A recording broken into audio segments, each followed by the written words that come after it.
just getting things packed away for the winter, so I've got a little bit of time now. I can make a couple of videos. Had a very busy summer. Unfortunately, not a lot of that involved doing any casting, but I did get to work on my infrastructure a bit, trying to get a little home business going here, and just needed a little bit of customizations to my workspace. One of the things I did manage to get done this year, though, was to build myself a nice concrete table, concrete vibrator, and just show you my new machine here. So this is my new baby. It always helps if you have a friend who knows how to weld, or if you know how to weld yourself, that's wonderful. Basically, we just started out, we made it with a 2x2 inch tube frame, and then I've got a little extender here for the controls. Motor and stuff is all underneath. Got a 30-inch table here. It's square, so I can put some pretty big stuff on her. Now this little machine will absolutely, it'll shake the eyeballs out of your head. Okay, this thing vibrates like crazy. Got 4-speed electrical control, 4-speed motor, nice electronics there to control everything.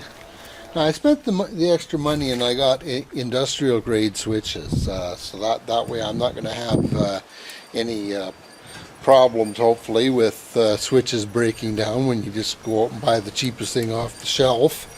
Got myself a nice emergency stop switch here. I've got my 4-speed controller, and then I can either turn the unit on and leave it on, or I can just simply give it a quick jog and it automatically shuts itself off after, as soon as I let it go there.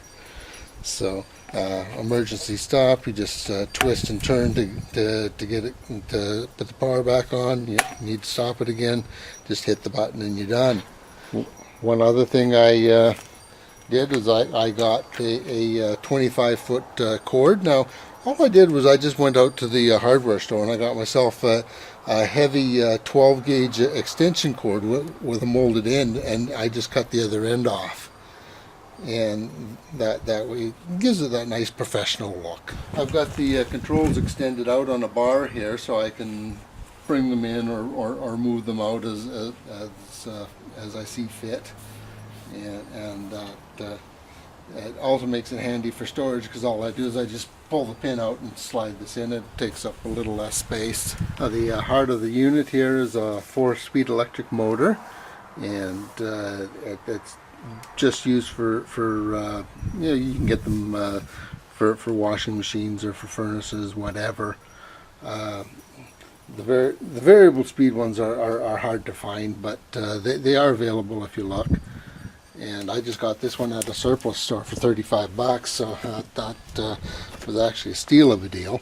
And it's just mounted here, just on a swing shaft, so that I can lift this up and apply more or less tension onto the V-belt as necessary. And then looking underneath here, we've got the counterweight welded to a shaft there. It's just mounted on a couple of pillow bearings underneath.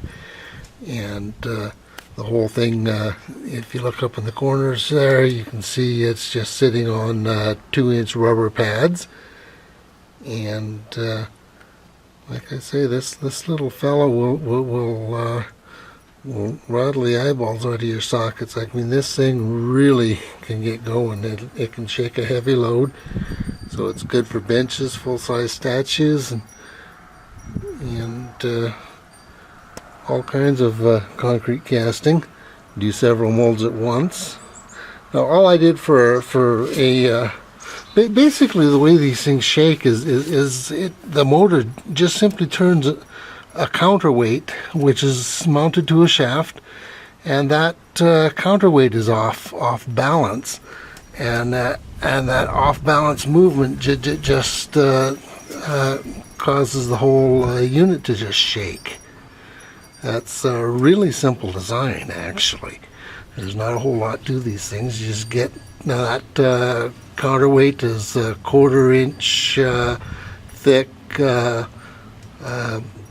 washer, and it's about 4 inches in diameter, and it weighs about a half a pound. And you get that thing flying around at 3,500 RPM, and there's pretty much nothing it can't shake. And then the final thing I did was just to mount the whole thing on casters and give it a nice spray paint job, and then just to make it look pretty. So, but that's about all to it. All there is to it. They're rather simple machines to make. They don't cost a whole lot, depending on what you pay for your materials. Most of it can be picked up at second-hand stores or scrap metal yards.